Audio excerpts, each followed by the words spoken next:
As the leading voice of modern psychiatry, the American Psychiatric Association works to ensure humane care and effective treatment for all people with mental illness. APA's vision of a society with available, accessible, quality psychiatric diagnosis and treatment has never been more critical, and health disparities have never been in sharper focus. This year's online APA annual meeting theme is Finding Equity Through Advances in Mind and Brain in Unsettled Times, with an emphasis on increasing knowledge and developing strategies. And we are here to cover it all. This is APA TV. Hello and welcome to APA TV and our third and final daily show from the online 2021 APA annual meeting. Today we'll be featuring some of the best research, education, and technology nationally and globally in psychiatry. Dr. Vivian Pender, President-elect of APA, will outline her priorities for APA. I am asking the APA to spend the next year focusing on the socio-political determinants of mental health. We learn about the importance of nutrition in psychiatry. There's a realistic connection between the gut and brain, and therefore how the food we eat impacts how we feel. And take a close look at psychedelics and psychiatry. Perhaps psychedelics are a bridge between psychopharmacology and psychotherapy. But first, an expert guide to research and events. At this online meeting, Dr. Jacqueline Feldman, the chair of the scientific meeting, gives her picks for today at APA. Welcome to the 2021 APA virtual annual meeting for our last day, Monday, May 3rd. We have a robust day planned for y'all. For our closing session, we have an extraordinary speaker, Dr. Robert Sapolsky, a neuroendocrinology researcher and an acclaimed author. There are 45 sessions for you to choose from, 15 each for the 3 sessions today. A few highlights to consider. Constance Dunlap, Ebony Dennis, Justin Hopkins, and Jessica Isom offer a psychoanalytic exploration of the role of law enforcement in state-sanctioned dehumanization and civil unrest. Jane Pearson and her colleagues will speak on suicide prevention research for underserved youth. And John Battaglia will speak on ethnicity, culture, and psychopharmacology.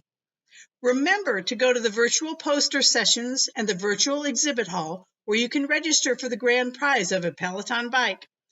Have a great day, and be sure to complete your evaluation so we can make next year's meeting in New Orleans, hopefully live, even better.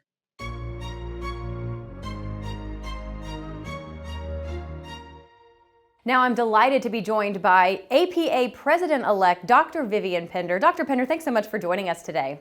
Thanks so much for having me here and giving me the opportunity to speak at the annual meeting. Absolutely. This last year has certainly been a very turbulent one, with the global COVID pandemic, a bitter U.S. presidential election, as well as movements like Black Lives Matter highlighting systemic racism. As the incoming president of APA, what are your priorities moving forward? You're absolutely right. We are living in unexpected, epic times. This year presented an opportunity to build upon what the APA did in 2020, focusing on the pandemic and its own structural racism. However, along with these issues that you mentioned, the past year also exposed the widespread prevalence of mental health inequities, such as the discrepancies in accessing mental health care and increased mortality in minority communities. So to advocate for social justice, I am asking the APA to spend the next year focusing on the socio-political determinants of mental health. That will be a task force that is going to be established. And you also serve as the APA Special Advisor to the United Nations. What is your perspective in that role on the global challenges that are facing mental health? Most of the global challenges facing mental health care are generally the same as in the U.S. Mental disorders are generally stigmatized.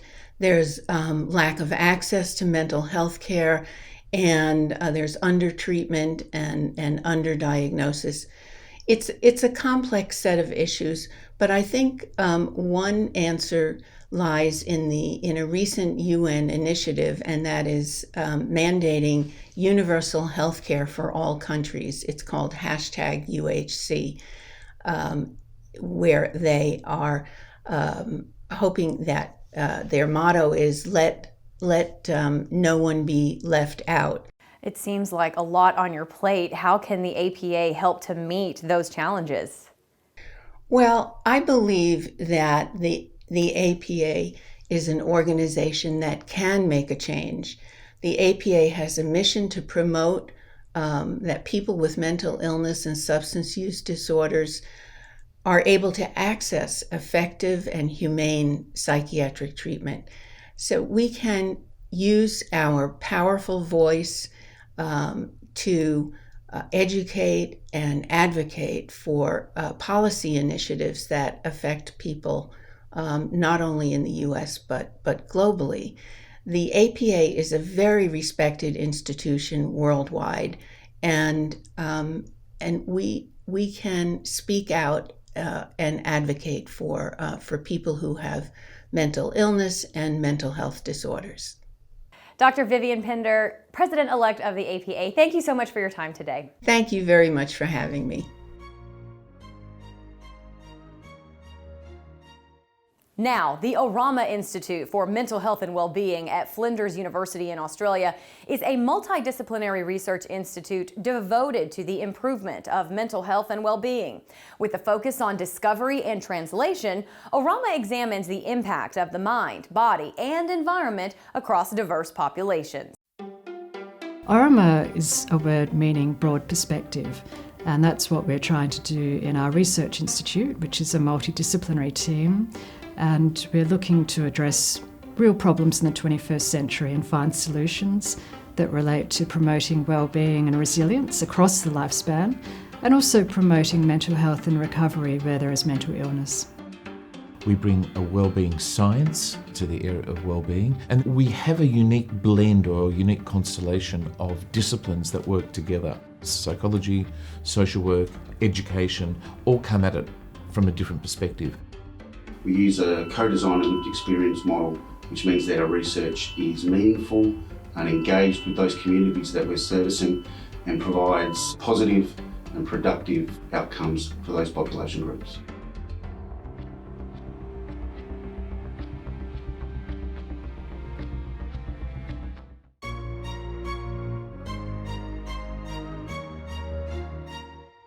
Next up, a look at the emerging evidence for nutritional interventions that result in improved outcomes for psychiatric patients, including faster recovery, symptom reduction, and reduced morbidity and mortality.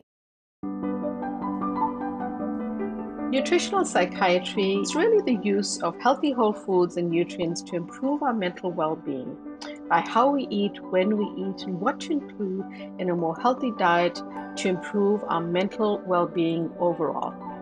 There's ongoing burgeoning research around the gut-brain axis and gut microbiome, which has really taught us that there's a realistic connection between the gut and brain, and therefore how the food we eat impacts how we feel. Because there's a gap in medical school education around nutrition, I don't think many physicians or even psychiatrists are asking about nutrition during evaluations. You know, the purpose of working in nutritional psychiatry as I do is really to share this message more widely and also offer more options to other clinicians. For the treatment of psychiatric patients, there are more tools in the toolbox for those individuals to feel more mentally fit and healthier. At this year's annual APA conference, I will be presenting, together with my colleagues on nutritional interventions in psychiatry, What is the Evidence? I will present a section on the gut microbiome. My colleague, Dr. Glynis McGowan, will present on diet interventions in psychiatric practice. Dr. Ann Fellhofer will present on nutrition and lifestyle interventions to reduce antipsychotic-induced weight gain, and Dr. Jessica Principe will speak about micronutrient monitoring and supplementation. Nutritional psychiatry is a more nascent field. And any clinician can actually learn some tools about how to incorporate questions around nutrition and mental health into their everyday practice. So I hope that you will join us there and learn something new. There is much more to come from the 2021 APA meeting, and APA TV is bringing you all the latest news and highlights from the meeting and from innovations in mental health care across the globe. Here's how to watch. On the front page of the virtual meeting platform, on a dedicated page at the APA website, and on our YouTube channel and Twitter. Next up, Wysa is an AI conversational agent that has been shown to help improve mental health. At a fundamental level, the way mental health is delivered across the world is broken.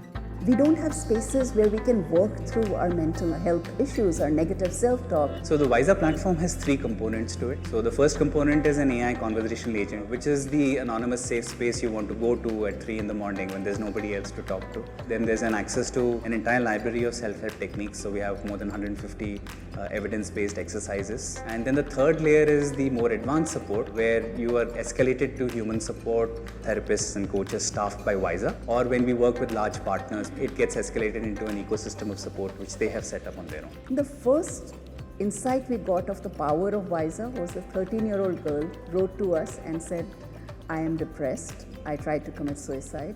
You're helping me hold on to myself, thank you. And we want to work with institutions, large payers and insurers and employers. I think these are the partnerships which will help us get to that 50 million number, and the next 3 years will be critical.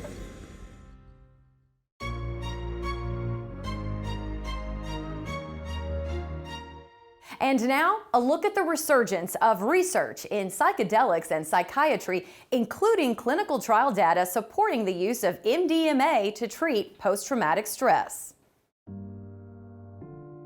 It's clear we need different choices. Different things work better for different people, and different patients choose different kinds of approaches. So I think it's going to be very welcome if we have another choice like this.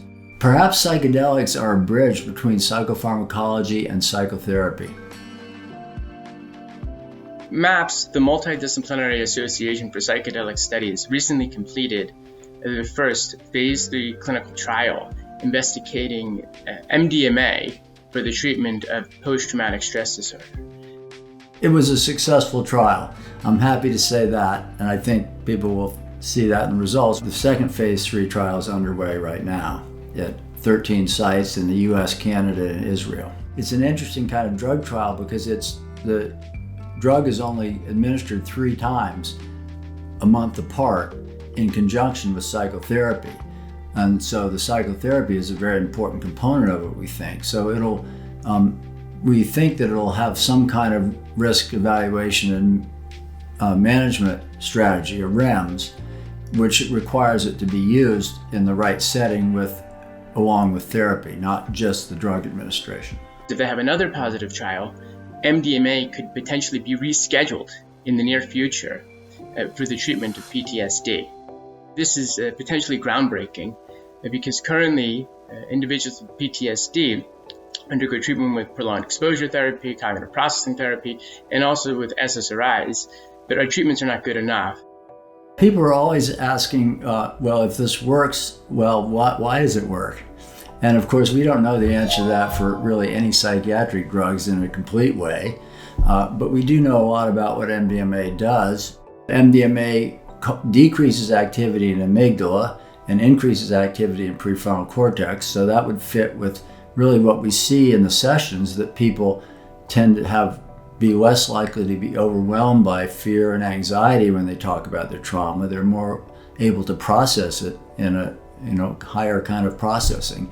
I think another very interesting observation, largely by Robin Carhart-Harris at Imperial College London, has done a lot of imaging studies, and he has this idea of relaxed beliefs under psychedelics, because he's finding that the top-down prior beliefs that we carry around in our cortex can be very overweighted, especially if there are beliefs like the world is a dangerous place, I'm no good because I did these things in war, or whatever those prior beliefs that are so problematic are. it seems to, by virtue of changes in the default mode network and the way the networks relate to each other, it appears that there's an opportunity for people to lighten up those prior beliefs and let new information from outside and from the limbic system kind of get through. So I think that's part of it, and there's still a lot more to be learned about the various aspects of why it may be helping. Psychedelics have a lot of promise and are potentially bridging the gap between biological psychiatry and psychotherapy. The gap has been something that psychiatrists have been trying to resolve, and I believe that psychedelics may provide us with a great understanding of how biology influences the mind, and it may offer great insight into neuroscience.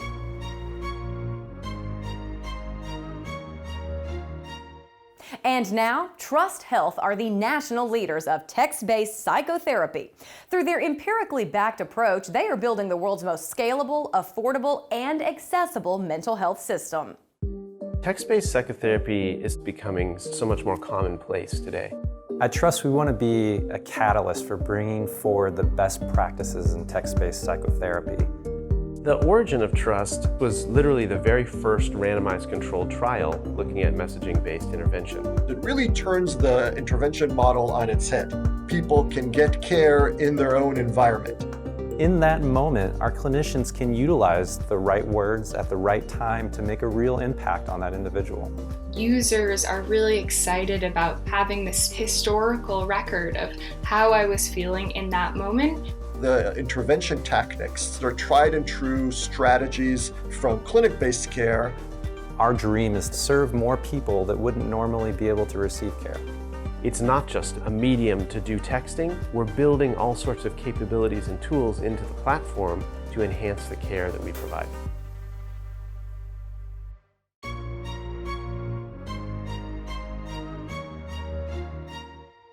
For more than a century, South Oaks Hospital has been dedicated to its mission of providing optimal treatment for individuals suffering from acute psychiatric illness or addiction. Located on the border of Nassau and Suffolk counties on Long Island, New York, South Oaks is known for delivering exceptional individualized care in a compassionate, confidential setting. South Oaks Hospital was established in 1882 as a comprehensive community center for the treatment of mental health disorders and substance use disorders. Located on the beautiful South Shore of Long Island in Amityville, New York, South Oaks is a pillar for behavioral health and a member of Northwell Health, one of the largest health systems in New York State. Our extensive range of inpatient and outpatient services for children, teens, and adults focuses on improving our patients' functioning at home, work, and school. But one of the most special aspects of working at South Oaks Hospital is our commitment to promoting an environment that supports diversity and inclusion and allows our patients, colleagues, and the communities we serve to be treated with dignity and respect.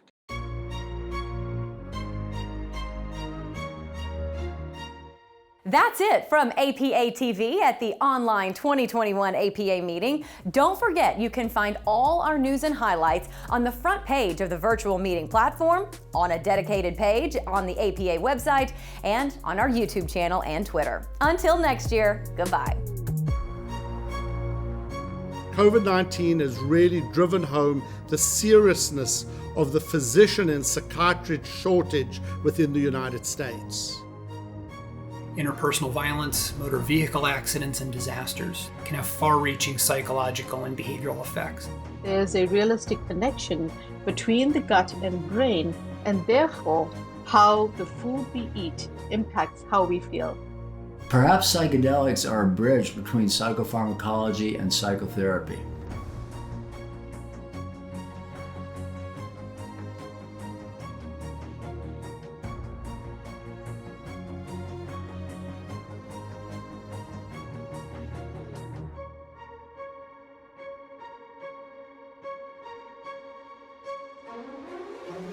The demand for psychiatric treatment, as well as the presence of anxiety and depression throughout the population, went through the roof, and mental health is not immune to disparities in care. identifying barriers to access psychiatric treatment among Hispanics is a critical task. We've all been challenged to cope during the pandemic, and unfortunately, one of the least constructive ways of coping is by blaming, by scapegoating others. Change, if change is to occur, must account for the fellows, those in training.